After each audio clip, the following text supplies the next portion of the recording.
It's just like any other retail pharmacy. They can come bring their prescriptions here. The prescriptions could be faxed here or called in here. Only pharmacists at the new UHS pharmacy in Johnson City won't be traveling to the shelves to count out the pills by hand.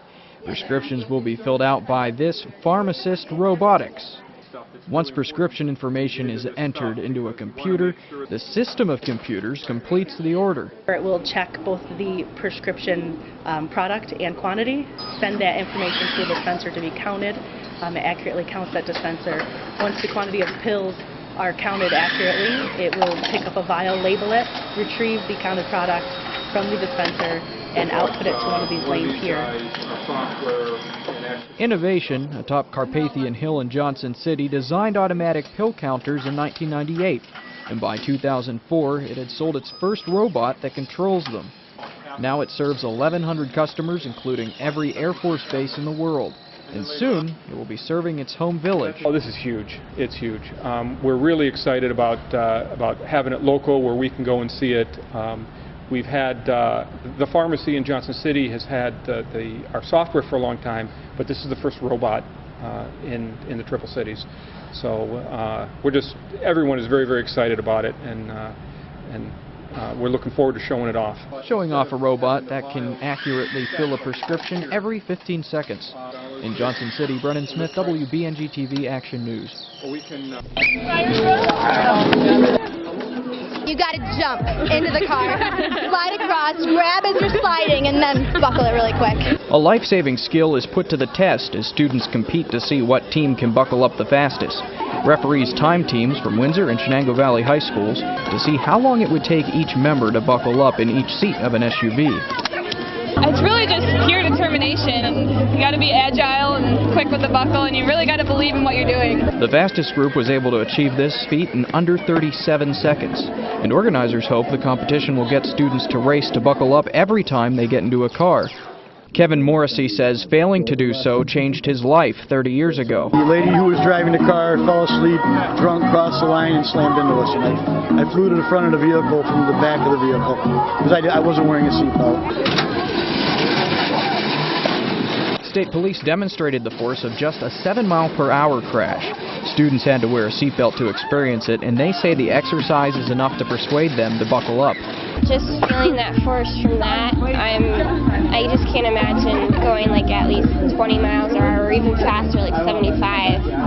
I'm definitely going to wear my seatbelt. I don't want to even think about going through that windshield. It's like I said when I spoke, if I could just help one person to avoid what I've had to go through the last 30 years, it's well worth it. Well worth the time it takes to put on a seatbelt. In the town of Windsor, Brennan Smith, WBNG-TV, Action News. Personally, I like the big storms, you know. It's a lot more fun to plow and be out there in it. The first big storm of the winter is keeping the New York State Department of Transportation busy. Its workers have been out plowing and salting roads since the snow started around 3 this morning. They will be working 12-hour shifts until the snowfall ends sometime tomorrow. We have a full complement of plows on the road right now in Broome County. That would be 32 plows. An organized system keeps the plows going. They'll clear about 25 miles of road at a time. And when workers aren't out on the road, they're back inside this heated garage where the trucks are maintained and blades are replaced. They come through here about every 2 hours. We're constantly operating. We're going and nonstop.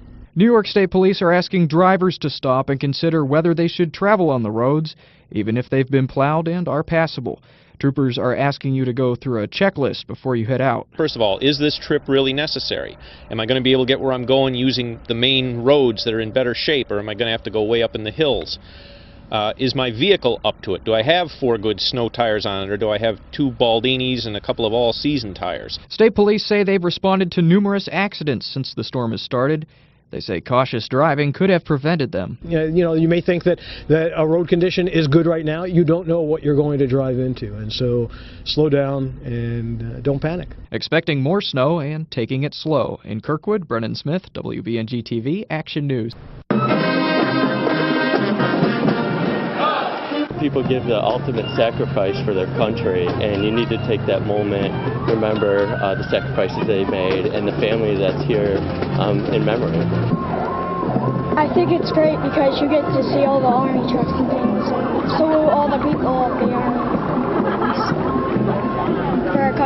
While we're sitting here, they're on watch. Yeah. They're in Iraq on watch. Yeah. We're sleeping soundly at night because they're standing the watch. Yep. And that's what's important. You know, I'm proud of all of the people that served. I'm especially gratified to see so many people out today.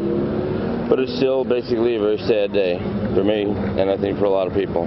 Memorial Day is memorial to remember the fallen heroes who fought for our liberty and our freedom. When you're in the military, everybody out there is your brother and sister, so we're remembering all of them, even if we've never met them personally. I think it's important to not just have the parades and, you know, the cookouts, but they need to take that moment and remember the people that went out there and defended the country and the families that are remembering them for this. It's maybe just one weekend, but people need to remember this throughout the year. If you look around Fairmount Park, there is nobody, and I mean nobody, gutting their home right now. They are done. They are leaving. This is it. They'll never rebuild here again. So we're just at a pause, standstill. Do we rip out and save? Do we leave? I mean, we're not putting my kids back in that house. We have a 2x3 sinkhole in the backyard.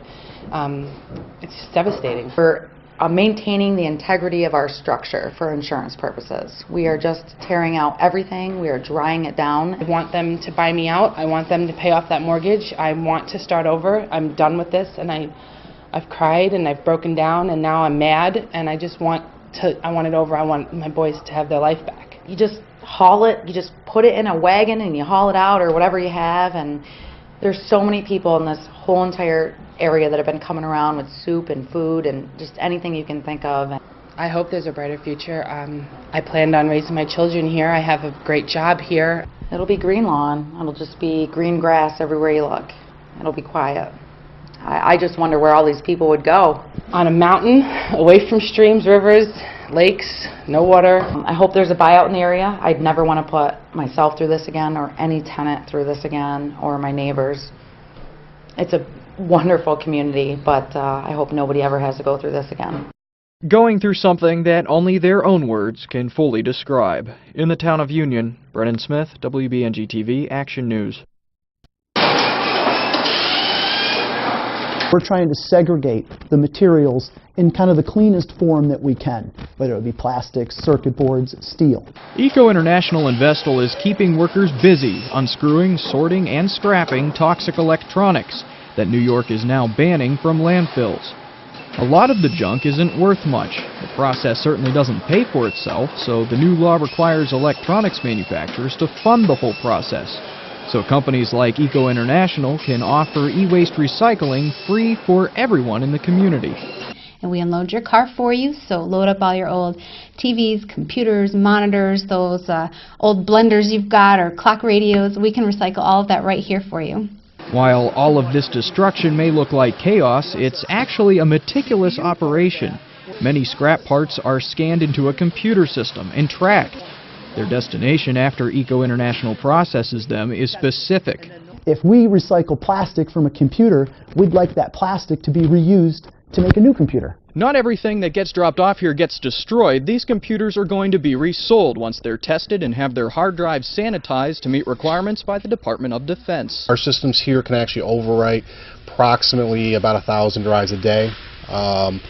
As far as dismantling, they can also physically dismantle between 300 and 400 a day. Providing an added layer of security with a law designed to help protect the environment. In Vestal, Brennan Smith, WBNG-TV, Action News.